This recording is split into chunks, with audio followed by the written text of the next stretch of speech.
വിചിന്തനം 3. ദീപങ്ങളേന്തുന്ന ദീപസ്തംഭങ്ങൾ നമ്മൾ ആകേണ്ടതിന്. അന്ധനായ ഒരു ചെറുപ്പക്കാരനാണ് തമ്പി. അയാളുടെ സുഹൃത്തും ബാല്യകാലത്തിലുള്ള സഹപാഠിയുമായിരുന്നു രാജു. രാജുവിന് സുഖമില്ല എന്നറിഞ്ഞ് തമ്പി ഒരു ദിവസം സുഹൃത്തിനെ സന്ദർശിക്കുന്നതിനു വേണ്ടി വീട്ടിലെത്തി. പൂർവ്വകാല സുഹൃത്തുക്കള് അനുഭവങ്ങൾ പങ്കുവെച്ച് സമയം പോയതറിഞ്ഞില്ല. അതിനിടയിൽ ആരോ പറഞ്ഞു കേട്ടു 7 മണി കഴിഞ്ഞു എന്ന ശബ്ദത്തിൽ നിന്നാണ് തമ്പിക്ക് മനസ്സിലായത് സമയം ഇത്രയേറെയായി എന്ന്. ചുറ്റുപാടും ഇരുട്ട് പറന്നിട്ടുണ്ടാവുമെന്ന് തമ്പിക്ക് മനസ്സിലായി. തമ്പി ഉടനെ തന്നെ എഴുന്നേറ്റു. എനിക്ക് തനിച്ച് വീട്ടിലേക്ക് പോകണ്ടല്ലോ. അങ്ങനെ തമ്പി എഴുന്നേറ്റപ്പോ ഉടനെ തന്നെ രാജു ഒരു മെഴുതിരി കത്തിച്ചിട്ട് തമ്പിയുടെ കൈവശം കൊടുത്തു. ഇത് നിന്റെ കയ്യിലിരുന്നോട്ടെ. അപ്പൊ തമ്പി പറഞ്ഞു, അന്ധനായ എനിക്ക് എന്തിനായി വിളക്ക്? നിനക്ക് കണ്ടുകൂടാ എന്ന് ഒരിക്കൽ തന്നെ നീ കത്തിച്ച തിരിയും കൂടി കൈപിടിച്ച് നടക്കുമ്പോ ആരെങ്കിലും റോട്ടിൽ വന്ന് നിന്നെ കൂട്ടിമുട്ടാതിരിക്കും. തമ്പിക്ക് അത് വലിയ നല്ല ആശയായി തോന്നി. അങ്ങനെയാണെങ്കിൽ അത് ഞാൻ പിടിക്കാം. അവൻ കത്തിച്ച മെഴുതിരിയായിട്ട് അന്ധനായ തമ്പി റോട്ടിൽ കൂടി നടക്കുക. കുറച്ചു കഴിഞ്ഞോട് കൂടിയിട്ട് ഒരു മനുഷ്യൻ വന്ന് തമ്പിയായിട്ട് ഏറ്റുമുട്ടി. ഇരുട്ടത്ത് തമ്പിക്ക് കുറച്ച് വേദനിക്കുകയും അതോടുകൂടി ക്ഷോഭവും ഉണ്ടായി. തമ്പി ഉടനെ തന്നെ പറയുകയാണ്, തന്റെ മുഖത്ത് കണ്ടില്ലടോ ഈ കത്തിച്ച മെഴുതിരിയും പിടിച്ച് വരുന്നേ താൻ കണ്ടില്ലേ? ഇയാൾ അന്തം വിട്ട് കുറച്ചു നേരം നിന്നു. അതിനിടയിലാണ് മനസ്സിലായത് ഇയാളുടെ തിരി കെട്ടുപോയത് ഇയാൾ അറിഞ്ഞിട്ടില്ലേ. തമ്പിയുടെ കയ്യിലുള്ള കത്തിച്ച തിരി തുടക്കത്തിലേ കെട്ടുപോയി. അന്ധനായ തമ്പി അതിപ്പോഴും കത്തുന്നുണ്ടെന്ന് വിചാരിച്ചിട്ടാണ് നടക്കുന്നത്. അത് പണ്ടേ കെട്ടുപോയിരിക്കും. കാര്യങ്ങൾ പരസ്പരം മനസ്സിലാക്കിയപ്പോ പരസ്പരം ക്ഷമ നടത്തിക്കൊണ്ട് അവരങ്ങനെ യാത്ര പോയി. അന്ധനായിട്ടുള്ള തമ്പിയുടെ കയ്യിലുള്ള കത്തിച്ച തിരിയുടെ തിരി കെട്ടിപ്പോയി എന്നുള്ളത് തമ്പിക്ക് അറിഞ്ഞൂടാ. അവൻ പ്രകാശമുണ്ടെന്ന് വിചാരിച്ചിട്ട് തിരിയും പിടിച്ച് നടക്കുക. ഇന്നത്തെ ചുറ്റുപാടുകൾ നോക്കുമ്പോ നമ്മുടെ ചുറ്റുമുള്ള സ്ഥിതിവിശേഷം നോക്കുമ്പോ നമ്മളും കത്തിച്ച തിരിയും കൊണ്ട് നടക്കുക. പക്ഷേ തിരിയുടെ പ്രകാശം കെട്ടിയിരിക്കുന്നു എന്ന് നമ്മൾ മനസ്സിലാക്കണില്ല.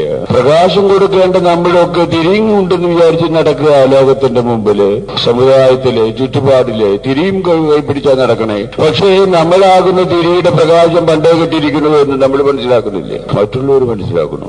ഇതാ ചുറ്റുപാടിന്റെ ഒരു സ്ഥിതിവിശേഷം. അത് എല്ലാ തലങ്ങളിലും വലിയ ഉറച്ച വിശ്വാസമാണ്. ക്രിസ്തുവിന്റെ അനുയായികളെ ക്രിസ്തുവിൽ നിന്ന് കിട്ടിയുള്ള ആദർശങ്ങളുമാകുന്ന വിശ്വാസം എന്നൊക്കെ പറയുന്ന തിരി കയ്യിലുണ്ടെന്ന് പറഞ്ഞിട്ട് നടക്കുക. നമ്മൾ തിരി പണ്ടേ കെട്ടിയിരിക്കണം. പ്രകാശമില്ലാത്ത പ്രകാശഗോപുരങ്ങള്, ദീപങ്ങൾ പ്രകാശിക്കാത്ത ദീപസ്തംഭങ്ങള് നമ്മള്. പക്ഷെ നമുക്കത് അറിഞ്ഞുകൂടാ. ഇങ്ങനെ അന്ധമായിട്ടുള്ള ചുറ്റുപാടില് യഥാർത്ഥത്തിൽ കത്തിപ്രകാശിക്കുന്ന ഒരു ദീപസ്തംഭത്തിന്റെ ചിത്രം നമ്മുടെ മുമ്പിൽ അവതരിപ്പിക്കുകയാണ് സുവിശേഷം. ശരിക്ക് കത്തുന്ന തിരി ഉള്ള ഒരു ദീപസ്തംഭം. ഈ ദീപസ്തംഭമാണ് ഇന്നത്തെ സുവിശേഷത്തിന്റെ ഇതിവൃത്തം. യോഹന്നാൻ മാംദാന എന്ന ദീപസ്തംഭത്തെ പറ്റി പറയാം. ദീപങ്ങളുള്ള ദീപസ്തംഭം. യോഹന്നാനെ ദൈവം പ്രത്യേകം തെരഞ്ഞെടുത്തതാണ്, നിയോഗിച്ചതാണ് ഒരു പ്രത്യേക ദൗത്യ നിർവഹണത്തിന് വേണ്ടി. ദൈവത്തിന്റെ ഏകപുത്രനെ ലോകത്തിന്റെ മുമ്പിൽ അവതരിപ്പിക്കാൻ വേണ്ടി പ്രത്യേകം തെരഞ്ഞെടുത്ത് നിയോഗിച്ചവനാണ്. ഈ തിരഞ്ഞെടുപ്പും നിയോഗവും യഥാർത്ഥത്തിൽ മനസ്സിലാക്കിയ യോഹന്നാൻ ആ ദൗത്യം പൂർണ്ണമായ രീതിയിൽ നടപ്പിലാക്കാൻ വേണ്ടി യോഹന്നാൻ സമൂലം ഒരുങ്ങി. ആകൃതിയിൽ ഒരുങ്ങി, പ്രകൃതിയിൽ ഒരുങ്ങി, ഭക്ഷണക്രമത്തിൽ ഒരുങ്ങി, സ്വഭാവത്തിൽ ഒരുങ്ങി, ജീവിതത്തിൽ ഉടനീളം യോഹന്നാൻ ഒരുക്കം നടത്തി സുസജ്ജമായിരിക്കുന്നു. ഒരുക്കം കഴിഞ്ഞപ്പോ യോഹന്നാന്റെ പ്രകൃതി ഒരു പ്രാകൃതം, ഒരു പരിപരുക്കൻ പ്രകൃതിയായി. ഒരുക്കത്തിന്റെ പൂർണ്ണതയിൽ യോഹന്നാൻ എത്തിച്ചേർന്നത് അങ്ങനെയാണ്. വസ്ത്രവിധാനങ്ങളൊക്കെ മാറ്റി ഒട്ടകത്തിന്റെ രോമം കൊണ്ടുള്ള ഒരു ചുറ്റാട്, ഒരു കയ്യിലൊരു ദണ്ണ്, താടിയും ദീക്ഷയൊക്കെ നീട്ടിയിരിക്കുന്നു. ഉഗ്രൻ ശബ്ദ. യോഹന്നാൻ ഭക്ഷണ രീതിയിലൊക്കെ മാറ്റങ്ങൾ വരുത്തി, സംസാര രീതിയിൽ മാറ്റങ്ങൾ വരുത്തി. മനനം ചെയ്ത് ശുദ്ധി ചെയ്ത ചിന്തകളാണ് യോഹന്നാന്റെ മനസ്സിൽ നിറഞ്ഞു നിൽക്കുന്നത്. യോഹന്നാൻ തന്നിൽ ഏൽപ്പിച്ച, താൻ ഏറ്റെടുത്ത ദൗത്യം ആരംഭിക്കുകയാണ്. ശ്രദ്ധേയമായിട്ടുള്ള ഒരു നദിയാണ് വിശുദ്ധ നാട്ടിലെ യോർദാൻ നദി. ആ നദീതടം തന്നെയാണ് ഈ ദൗത്യ നിർവഹണത്തിന് വേണ്ടിയിട്ട് യോഹന്നാൻ ആരംഭം കുറിച്ചത്. ആ നദീതടത്തിൽ യോഹന്നാൻ ഒരു വേദി ഒരുക്കി. ജനങ്ങളെ, എല്ലാ തരത്തിലുമുള്ള ജനങ്ങളെ അത് ആകർഷിച്ചു. പട്ടാളക്കാരുണ്ട്, ഉദ്യോഗസ്ഥന്മാരുണ്ട്, സാധാരണ മനുഷ്യരുണ്ട്, പുരോഹിതന്മാരുണ്ട്, പുരോഹിത ശ്രേഷ്ഠന്മാരുമുണ്ട്. എല്ലാ തരത്തിലുള്ള ജനങ്ങളും യോഹന്നാന്റെ അടുത്ത് ഓടിക്കൂടുന്നു. അവരോടായിട്ട് യോഹന്നാൻ പ്രസക്തമായ രീതിയിൽ സംസാരിക്കുന്നു. ഓരോ ദിവസം കഴിയും തോറും യോഹന്നാനെ ശ്രവിക്കാൻ ആളുകൾ തിങ്ങിത്തിരക്കുകയാണ്. യോഹന്നാൻ യഥാർത്ഥത്തിൽ അതിൽ മതിമറന്നുകൊണ്ട് ആത്മാർത്ഥതയോടുകൂടി പ്രതിബദ്ധതയോടുകൂടെ ജനങ്ങളെ ഉത്ബുദ്ധരാക്കിക്കൊണ്ടിരിക്കുന്നു. ഇതിനിടയിൽ ഇതാ ആ നദീതടത്തിൽ തന്നെ അല്പമകലെയായി മറ്റൊരു വേദി ഉയർന്നിരിക്കുന്നു. ആ വേദിയിലെ പ്രഭാഷണങ്ങൾ നടത്തുന്നത് സാമാന്യം ചെറുപ്പക്കാരനായിട്ടുള്ളൊരു യുവാവ. പ്രകൃതി കണ്ടാൽ പരുഷമായിട്ട് തോന്നില്ല. വളരെ ശാന്തഗംഭീരമായ പ്രകൃതി, സുന്ദരമായിട്ട് ആശയങ്ങൾ നിർഗളിക്കുന്നു. പക്ഷെ ജനങ്ങൾക്ക് വലിയ പരിചയമില്ല. ഒരിക്കൽ കണ്ടിട്ടുണ്ട് ഈ യുവാവിനെ, അത്രയേ ഉള്ളൂ. ആ യുവാവിന്റെ പ്രസംഗം തുടങ്ങിയോടുകൂടി യോഹന്നാന്റെ വേദിയിൽ നിന്ന് ചിലരൊക്കെ അങ്ങോട്ട് ഓടുന്നു. ആളുകൾ കൂടുതല് യോഹന്നാന്റെ ശ്രോതാക്കളിൽ പലരും അങ്ങോട്ടാണ് പോകുന്നത്. ഇത് യോഹന്നാന്റെ ശിഷ്യന്മാർക്കും അനുയായികൾക്കും സ്വാഭാവികമായിട്ട് ഇഷ്ടപ്പെട്ടില്ല. കാരണം തങ്ങളുടെ നേതാവ് ജനനേതാവായിട്ട് അംഗീകരിക്കുന്ന യോഹന്നാന്റെ ഉപേക്ഷിച്ചുകൊണ്ട് ദാ ഇന്നലെ വന്നൊരു യുവാവ് ജനങ്ങളെ ആകർഷിച്ചുകൊണ്ട് അവിടെ പ്രസംഗം ആരംഭിച്ചിരിക്കുന്നു. ഇതും വലിയൊരു ദൗത്യത്തിനു വേണ്ടിയുള്ള പ്രഭാഷണത്തിന്റെ ആരംഭമാണത്. ജനങ്ങൾ അങ്ങോട്ട് പോകുന്നു. ഇങ്ങനെ ഇരിക്കുന്ന അവസരത്തിലാണ് ഒരു നിമിത്തമായിട്ട് ആ സമൂഹത്തിലെ പുണ്യത്തിന്റെ പേരിൽ ഒരു കശപിശ, ശുദ്ധീകരണം തന്നെ, മതവിഷയങ്ങൾ തന്നെ കാരണം യോഹന്നാന്റെ കൂട്ടുകാരും അനുയായികളും മിക്കവാറും യേശുവിന്റെ അനുയായികളായിട്ടുള്ള ചിലരും തമ്മിലാണ് ആ കശപിശ. യഹൂദൻ എന്നേ അതിൽ പറഞ്ഞിട്ടുള്ളൂ. തീർച്ചയായിട്ടും സാഹചര്യത്തിൽ നിന്ന് അങ്ങനെയാകാനാണ് വഴി. അങ്ങനെ ഒരു അഭിപ്രായ വ്യത്യാസം, ഈ അഭിപ്രായ വ്യത്യാസം ഉരുണ്ടുകൂടി സമൂഹത്തിലെ ഇതൊരു നിമിത്തമാക്കാമെന്ന് യോഹന്നാന്റെ ശിഷ്യന്മാരും അനുയായികളും വിചാരിച്ചു. ഇങ്ങനെ രണ്ട് വേദികള്, ഒന്നുകിൽ നിന്റെ വേദി അല്ലെങ്കിൽ എന്റെ വേദി, രണ്ടും ഒന്നിച്ചു പോകില്ല ഈ നദീതടത്തിൽ എന്ന രീതിയിലേക്കാണ് ജനങ്ങള് ഈ സംഭവത്തെ നോക്കിക്കണ്ടത്. അതിന്റെ അടിസ്ഥാനത്തിൽ ചിന്തിച്ച് മെനഞ്ഞെടുത്തിയ ചിന്തയോടുകൂടെ യോഹന്നാന്റെ അനുയായികളിൽ ശ്രദ്ധേയരായിട്ടുള്ളൊരു കൂട്ടം ആളുകള് യോഹന്നാനെ സമീപിക്കുന്നു. യോഹന്നാൻ അറിയിക്കുകയാണ്, ഗുരു, ഇത് അങ്ങകലെ നീ ഒരുപക്ഷെ ആരംഭത്തിൽ സ്നാനമുഖ്യവൻ തന്നെയാണ് എന്നാ മനസ്സിലാക്കുന്നേ. അവൻ അവരുടെ പ്രഭാഷണം ആരംഭിച്ചിരിക്കുന്നു. അവന്റെ അടുത്തേക്ക് നമ്മുടെ കൂട്ടത്തിൽ നിന്ന് വളരെ പേര് അങ്ങോട്ട് പോകും. ഇത് നീ കണ്ടില്ലേ? ഇതങ്ങ് മനസ്സിലാക്കിയില്ലേ? ഇതൊരു ഏഷണിയായിരുന്നു എന്ന് ചിന്തിക്കുന്നതിൽ തെറ്റില്ലെന്നാണ് എനിക്ക് തോന്നുന്നത്. യോഹന്നാന്റെ അടുത്തേക്ക് എത്തിയത് ഒരു ഏഷണിയായിരുന്നു. അവരുടെ അന്നത്തെ ചിന്തയനുസരിച്ച് മുഴുവനും ഏഷണിയായിട്ട് അവർക്ക് തോന്നിക്കാണണം എന്ന് നിർബന്ധം വെക്കണ്ട. എങ്കിലും ശുദ്ധഹൃദയമായിരുന്നു എന്ന് സംശയം. സാധാരണ മനുഷ്യർ പെരുമാറുന്ന രീതിയിൽ യോഹന്നാൻ പെരുമാറുമായിരുന്നെങ്കിൽ യോഹന്നാൻ അത് ഒരു അഭിമാന പ്രശ്നമായിട്ട് എടുക്കുമായിരുന്നു. ദുരഭിമാന പ്രശ്നം. ഞാനാണ് ഇവിടെ പ്രസംഗം ആദ്യം ആരംഭിച്ചത്. എന്റെ തട്ടകമാണിത്. ഈ തട്ടകത്തിൽ മറ്റൊരാള് വളരാൻ ഞാൻ അനുവദിക്കില്ല. ഇതാണ് സാധാരണ ഒരു മനുഷ്യന്റെ സാമാന്യമായിട്ടുള്ള പ്രതികരണം. പക്ഷെ യോഹന്നാൻ സശ്രദ്ധം ശ്രമിച്ചതിന് ശേഷം യോഹന്നാൻ പറയുകയാണ്, ഉന്നതത്തിൽ നിന്ന് ലഭിക്കാതെ ഒരു വ്യക്തിക്കും അധികാരം കൈകാര്യം ചെയ്യാൻ സാധ്യമല്ല. ഉന്നതത്തിൽ നിന്ന് വന്ന എല്ലാവരേക്കാൾ ഉന്നതനാണ് അവൻ. ഉന്നതത്തിൽ നിന്ന് വന്നവനാണ് ഞാൻ. ഭൂമിയിൽ നിന്ന് വന്നവനാണ് ഞാൻ. സാമാന്യം ഭൂമിയിലുള്ള കാര്യങ്ങളാണ് പറയുന്നത്. അവൻ ദൈവത്തിൽ നിന്ന് അയക്കപ്പെട്ടവനാണ്. ദൈവത്തിന്റെ കാര്യങ്ങൾ നിങ്ങളോട് സംസാരിക്കുന്നു. അവനെയാണ് നിങ്ങൾ ശ്രമിക്കേണ്ടത്. അവനാണ് വലിയവൻ. അവനെ നിങ്ങൾക്ക് പരിചയപ്പെടുത്തുക മാത്രമേ എന്റെ ലക്ഷ്യമുള്ളൂ. ഇതാ അത് പൂർണ്ണമായിരിക്കുന്നു. ഇനി ഞാൻ പുറകോട്ട് പോകണം. ഞാൻ കുറയണം. കുറഞ്ഞു വരണം. അവൻ വളരണം. വളർന്നു വരണം. അവനാണ് മണവാളൻ. മണവാട്ടിയുള്ളവൻ അവനാണ്. അവനെയാണ് നിങ്ങൾ ശ്രദ്ധിക്കേണ്ടത്. യോഹന്നാന്റെ സംസാരം ഇങ്ങനെ അങ്ങോട്ട് വന്നോടുകൂടി ഇങ്ങനെ അങ്ങോട്ട് ഉരുണ്ടുകൂടി വന്ന യേശുവിനെ അങ്ങനെ അങ്ങോട്ട് പോയിന്ന് കണ്ടു. നിർവീര്യമായി പോയി. അത് കത്തുന്ന തീയിൽ എണ്ണ ഒഴിച്ച് അതിനെ ഊതി കത്തിക്കുന്നതിന് പകരം ആ കത്തുന്ന വിവാദത്തിലേക്ക് വെള്ളം ഒഴിച്ച് കെടുത്തുന്ന രീതി കണ്ടു. ഇതാണ് യോഹന്നാന്റെ പ്രതിഭാസം. യോഹന്നാന്റെ വ്യക്തിത്വം ഇതാണ്. അങ്ങനെ ചിന്തിക്കുമ്പോ നമ്മുടെ ഉള്ളിലും ചിലപ്പോ തോന്നാം, യോഹന്നാൻ ചെയ്തത് നന്നായി, ഒരു തല്ല് ഒഴിവാക്കിയല്ലോ, ഒരു ഏറ്റുമുട്ടൽ ഒഴിവാക്കി, നന്നായി, ആശ്വാസമായി എന്ന് ഒരു പക്ഷേ നമ്മൾ പോലും സർട്ടിഫിക്കറ്റ് യോഹന്നാന് കൊടുക്കാം. പക്ഷെ എന്റെ ചിന്ത, എങ്ങനെയാ യോഹന്നാൻ ഈ ഒരു സ്ഥിതിവിശേഷത്തിലേക്ക് വളർന്നത്? ഇങ്ങനെ യോഹന്നാന് സംസാരിക്കാൻ യോഹന്നാനെ എങ്ങനെ യോഹന്നാൻ പ്രാപ്തനായി. ഈ പ്രാപ്തി യോഹന്നാൻ നേടിയെടുത്തതില് നമുക്ക് എന്തെങ്കിലും ചെയ്യാൻ പറ്റുമോ? നമുക്ക് വേണമെന്ന് ഒരിക്കലും അങ്ങനെ വല്ലതും ചെയ്യാൻ പറ്റുമോ? ഇതാണ് എന്റെ ചിന്ത ഇന്ന് നിങ്ങളുമായിട്ട് പങ്കുവയ്ക്കാൻ ഞാൻ ആഗ്രഹിക്കുന്നത്. എനിക്ക് തോന്നുന്നു മക്കളെ, യോഹന്നാൻ 3 കാര്യങ്ങളിൽ ശ്രദ്ധിച്ചിരുന്നു.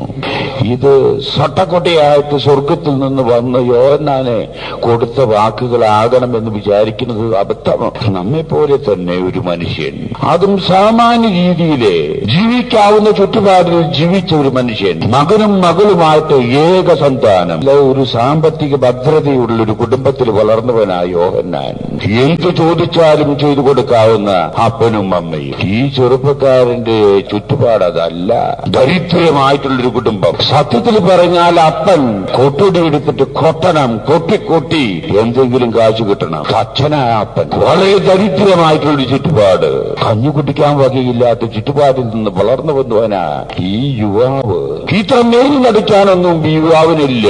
വേറെ വിധത്തിൽ ചിന്തിച്ചാൽ ഈ യുവാവ് എന്റെ അനുജന വകയിലെ, നേരെ അനുജനല്ല, എന്റെ അമ്മയുടെ ചേച്ചിയുടെ മകളുടെ കുട്ടിയാകാൻ ചെറിയുള്ള, അതിലും കൂടുതലൊന്നുമില്ല, ചെറിയുള്ള യോഹന്നാനും യേശുക്രിസ്തുവും തമ്മിലുള്ള കണ്ടു വ്യത്യാസങ്ങൾ വരുന്ന വരവ് കണ്ടു. അങ്ങനെ പറയാമോ അച്ഛ?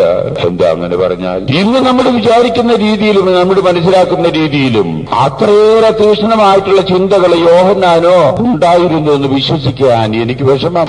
യേശു ആരാണെന്ന് യേശുവിന് അന്നും മനസ്സിലായി കാണും. ദൈവത്തിന്റെ പുത്രനല്ലേ യേശു, മനുഷ്യൻ മാത്രമല്ലല്ലോ.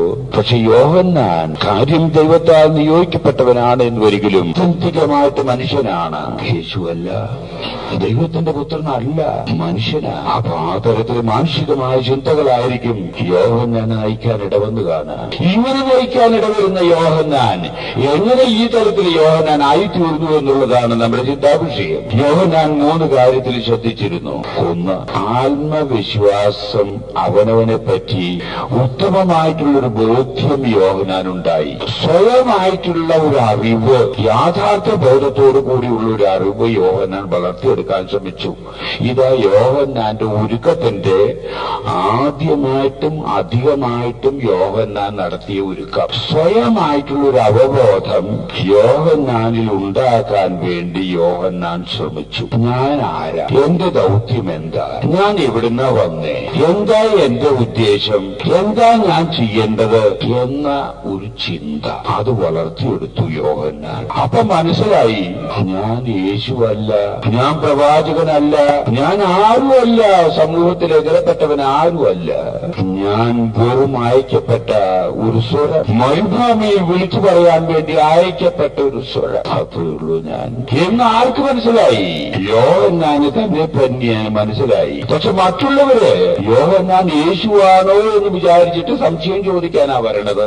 ഏലിയ പ്രവാചകനാണോ അങ്ങ് എന്ന് ചോദിക്കാൻ വേണ്ടി സംശയം ചോദിക്കാനാ വരണത്. പ്രവാചകനല്ലാതെ ഒരു തരത്തിലും യോഹന്നാൻ നോക്കിക്കാണാൻ ജനങ്ങൾക്ക് സാധിച്ചിട്ടില്ല. അത്രയെങ്കിലും മതിപ്പ്, മിനിമം മതിപ്പ് പ്രവാചക ദൗത്യത്തിലെങ്കിലും യോഹന്നാനെ ഉൾക്കൊള്ളിക്കാൻ ഇടവരുന്ന ജനങ്ങള്. പക്ഷെ യോഹന്നാൻ സ്വയമായിട്ട് മനസ്സിലാക്കുന്നു, ഞാൻ പറഞ്ഞത് അനുസരിക്കാൻ മാത്രം കടപ്പെട്ട മനുഷ്യൻ, അതിലും കൂടുതലൊന്നുമല്ല. പക്ഷെ ഇന്നത്തെ നമ്മുടെ ചിന്തയും നമ്മുടെ ചുറ്റുപാടുകളുടെ ചിന്തയും എന്താ? നമ്മൾ ഒന്നും യഥാർത്ഥത്തിൽ ആയിരിക്കാതെ തന്നെ എന്തോ വലിയ ആളുകളാണെന്ന് വിചാരിച്ച് നടക്കുന്ന ഒരു പ്രതീതിയാണ് നമുക്കൊക്കെ. ചുറ്റുപാടിലുള്ള മനുഷ്യർക്കും ഊതി വീർപ്പിച്ച് നടക്കുന്ന ഒരു പ്രകൃതി, അത് സമുദായത്തിലെ ഏത് തലത്തിൽ നോക്കിയാലും അങ്ങനെയാണ്. സംസാരം ഒന്ന് നിരീക്ഷിച്ചാൽ മനസ്സിലാകും, ഞാൻ പുലിയാണ് കേട്ടോ, ഞാൻ കടുവയാണ് കേട്ടോ, എന്നോട് എതിർത്താൽ ഞാൻ പാഠം പഠിപ്പിക്കും എന്ന രീതിയിലാണ് സാധാരണ മനുഷ്യന്റെ സംഭാഷണം. പുലിയല്ല, കടുവയല്ല, ഒരു കുഴിയാനയുടെ പ്രകൃതി പോലും ഈ മനുഷ്യനില്ല എന്ന് തൊട്ടറിഞ്ഞാൽ മനസ്സിലാവും. പക്ഷെ പുലിയാണെന്നാ പറയുള്ളൂ. ഇതാ മനുഷ്യന്റെ സ്ഥിതി. ഇതെല്ലാ സ്ഥലങ്ങളിലും അങ്ങനെയാ. ഇത് രാഷ്ട്രീയത്തിൽ മാത്രമൊന്നുമല്ല, സാധാരണ സമൂഹത്തിൽ മാത്രമല്ല, സഭയുടെ ഉള്ളിൽ അങ്ങനെയാ, സന്യാസ സമൂഹങ്ങളിൽ അങ്ങനെയാ. ഇനി ഇതില്ലാത്ത ഒരു സമൂഹം ഉണ്ടോ എന്ന് ചോദിച്ചാൽ ചോദിച്ചാൽ വിഷമാ കാണാൻ. അതിന്റെ ഇടയിലൊക്കെ ചിലര് ഈ യോഹന്നാൻ ഒരുക്കിയെടുത്ത മാതിരി ഒരുക്കത്തിന്റെ അടിസ്ഥാനത്തില് സ്വയമായിട്ട് മെരുക്കം വന്നിട്ട് മാറ്റം വന്നിട്ടുണ്ടാകാം. പൊതുവെ ഇങ്ങനെയാ. ഞാൻ വലിയ ആളാണെന്ന ചിന്ത. ഇത് എന്റെ ജീവിതത്തില് ഞാൻ കുട്ടിയായിരുന്ന അവസരത്തിൽ ഉണ്ടായ ഒരു സംഭവം എന്റെ മനസ്സിലേക്ക് ഓടി വരുന്നത് ഞാൻ നിങ്ങളുമായിട്ട് പറയാം. ഞാൻ ഒരു ഹാസ്യ നടനാണ് സ്വഭാവത്താല്. പക്ഷെ ഇപ്പോ എന്നെ കണ്ടാൽ നിങ്ങൾക്ക് അത് ആർക്കും മനസ്സിലാവും എന്ന് എനിക്ക് തോന്നണില്ല. വലിയ ഗൗരവപ്പാച്ചനെ, ഗൗരവക്കാരനാ. പക്ഷെ ഈ ഗൗരവക്കാരൻ അച്ഛന്റെ ഉള്ളില് ഹാസ്യമായിട്ട് കൂട്ടുകൂട്ടാച്ചിരിപ്പിക്കുന്ന ഒരു വ്യക്തി അച്ഛന്റെ ഉള്ളിലുണ്ട് എന്ന് ഞാൻ അങ്ങോട്ട് പറയുക. പറഞ്ഞാലും നിങ്ങൾക്ക് വയസ്സാവില്ല. പക്ഷെ അങ്ങനെ ബാലനായിരിക്കുന്ന ഒരു അവസരത്തില് ഞാൻ നാടകങ്ങളൊക്കെ കളിക്കുമായിരുന്നു. എല്ലാ നാടകവുമില്ല, അന്നുള്ള വിശേഷ നാടകം സി.എൽ. ജോസിന്റെ ആദ്യത്തെ നാടകങ്ങളാണ്. നമ്മുടെയൊക്കെ പള്ളി സ്റ്റേജുകളിലോടനുബന്ധിച്ചുള്ള നാടകങ്ങളിലൊക്കെ അതാണ് ഏറ്റവും പ്രധാനപ്പെട്ട നാടകങ്ങള്. അങ്ങനെ ആരംഭകാലത്തിലുള്ള ഒരു നാടകമാണ് ഞാൻ അഭിനയിക്കാൻ. ഒരു വേലക്കാരന്റെ വേഷം ഞാൻ എടുക്കണേ, അച്ഛന്റെ വേലക്കാരന്റെ വേഷം. അച്ഛനും കപ്പിയാരും ഇല്ലാത്ത നാടകങ്ങൾ അന്നില്ല. അതാ പ്രധാനപ്പെട്ട ഇതിവൃത്തം. അപ്പോ വികാരി അച്ഛന്റെ വേലക്കാരനാ ഞാൻ. അപ്പൊ അതിന്റെ കുസൃതികളും ഒക്കെയുണ്ട്. അപ്പൊ അത് ഒരു ഹാസ്യ നടനാണ് ഞാൻ. എന്തോ അച്ഛൻ പറഞ്ഞതല്ലാത്തൊരു കാര്യം ചെയ്ത്, ഒരു അബദ്ധം ചെയ്തു. എന്റെ ജീവിതത്തിൽ എന്തോ ഉണ്ടായി ആ പ്രവർത്തനത്തില്. എന്താണ് ഒപ്പിച്ചതെന്ന് ഇപ്പൊ എന്റെ തലയിലില്ല.